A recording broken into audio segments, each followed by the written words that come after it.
Friends, welcome to Sudhasri kitchen. இப்போ நீங்கள் பார்த்துட்டு இருக்கிறது அருமையான முறுன்னு இருக்கிற முறுக்கு ரெசிபி தாங்க. இந்த முறுக்கு ரெசிபி எதில் செஞ்சேன்னு சொன்னால் நீங்களே ஆச்சரியப்படுவீங்க. இப்போ இந்த முறுக்கு பார்த்தீங்கன்னா எந்த அளவுக்கு நல்ல கிறிஸ்பியாக இருக்குது பாருங்கள், ரொம்ப சூப்பராக இருக்கும். அதே மாதிரி நொறுக்கி பார்த்தாலும் இந்த மாதிரி இருக்குங்க. இந்த முறுக்கு ரெசிபி எதில் செஞ்சேன்னா ஆயுத பூஜைக்கு பொரி, பொட்டுக்கடலை, அவுள் இதெல்லாம் வச்சு படைப்போம் தாங்க.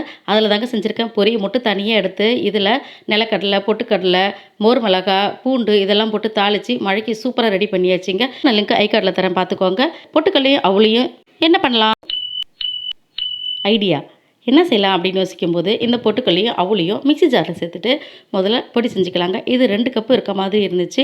நல்லா நைஸாக அரைச்சிட்டு இப்போ இந்த பொட்டுக்கல்லையை நம்ம ஒரு சல்லடையில் போட்டு நல்லா இதை சலிச்சிக்கணும். கொஞ்சம் கூட திப்பிகள் இல்லாமல் சலிச்சிக்கலாம். பொட்டுக்கல்லையில் நமக்கு எப்படி தான் திப்பி வருங்க.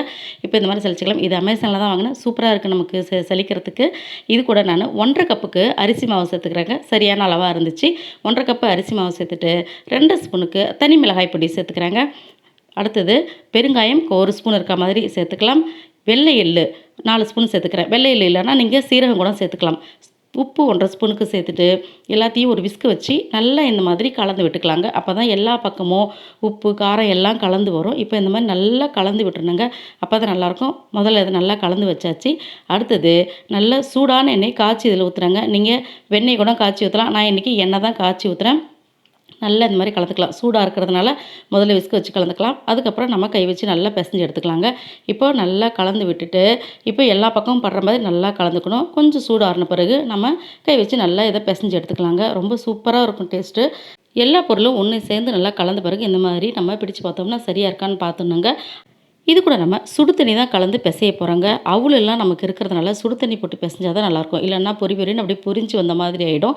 இப்போ நமக்கு இந்த சுடு தண்ணி கை பொறுக்கிற சூடு இருக்கான்னு பார்த்துட்டு அப்படியே நமக்கு பிசைஞ்சிக்கணும். இதை மாவுக்கு தேவையான அளவுக்கு சுடு தண்ணியை ஊற்றி நம்ம ஃபுல்லாக பிசைஞ்சிருக்காங்க. இப்போ பார்த்தீங்கன்னா எந்த அளவுக்கு வேணுமோ அந்தளவுக்கு நமக்கு இலகுவாக முறுக்கச்சில் போட்டு பிழிகிற அளவுக்கு வரணும். அந்த மாதிரி பதம் வர வரைக்கும் இப்படி நம்ம பிசைஞ்சிக்கணும். இப்போ மாவு பார்த்திங்கன்னா இந்த மாதிரி இலக்கமாக இருக்குது. இந்த மாதிரி பிசைஞ்சிட்டு நம்ம ஒரு பிளாஸ்டிக் பேப்பரோ அல்லது வாழை இலையிலையோ இந்த மாதிரி நம்ம ஆயில் அப்ளை பண்ணிக்கலாங்க. அப்போ தான் எடுக்கிறதுக்கு நமக்கு ஈஸியாக இருக்கும். நம்ம எந்த அச்சில் செய்ய போகிறோமோ அதில் வழக்கம் போல் நம்ம ஆயில் அப்ளை பண்ணிவிட்டு இப்போ நான் இன்றைக்கி ஸ்டார் அச்சு போட்டிருக்கேன். கலந்து வச்ச மாவு இதில் போட்டுட்டு அழகாக அப்படி நம்ம பிழிஞ்சிக்க வேண்டியதாங்க. பிழிகிறதுக்கு எவ்வளோ அழகாக வருது பாருங்கள். சூப்பராக வரும். நமக்கு 3 லேயராக 4 லேயராக அப்படின்னு நம்ம முதல்லையே நம்ம டிசைட் பண்ணி அதே மாதிரி செய்யணும். அப்போ தான் ஒரே மாதிரி நமக்கு வெந்து வருங்க. இப்போ இந்த மாதிரி நல்லா செஞ்சுட்டு லாஸ்ட்டாக இந்த மாதிரி ஒட்டி விட்றணும். இப்படி அப்போ தான் பிரியாமல் இருக்கும். நம்ம எண்ணெய் சட்டியில் எத்தனை முறுக்கு போட போகிறோமோ அது நம்ம கணக்கு பண்ணி அதுக்கு தகுந்த மாதிரி நம்ம முதல்ல முறுக்குகளை இப்படி பிழிஞ்சு வச்சுணுங்க. அப்பப்போ தேவைக்கு தான் நான் பிழிஞ்சு நான் இதை நம்ம எண்ணெயில் போட்டேன். இப்போ பார்த்திங்கன்னா கிட்டத்தட்ட ஒரு 6 முறுக்கு இருக்க மாதிரி நான் பிழிஞ்சு வச்சுருக்கேன் ரெடியாக. ரொம்ப சூப்பராக ஈஸியாக வருது பாருங்கள். அழகாக நமக்கு வருது. இப்போ நல்லா எண்ணெய் காஞ்சிருக்கணும். நல்லா காஞ்ச பிறகு தான் போடணும். இப்போ இந்த முறுக்குகளை போட்டோடனே நல்லா இந்த மாதிரி பொரிஞ்சு வரும். இப்போ நம்ம அதை எதுவும் டிஸ்டர்ப் பண்ணக்கூடாது. ஒரு 2 நிமிஷம் இருக்கிறோம். ஒரு 6 முறுக்கையும் இப்போ நம்ம சேர்த்துட்டேன். ஒரு 2 நிமிஷம் கழித்து அதுக்கப்புறம் லேசாக இந்த கரண்டி வச்சு அப்படியே நம்ம திருப்பிடணும். 2 பக்கமும் ஈவனாக நமக்கு ஒரே மாதிரி வெந்து வரும்.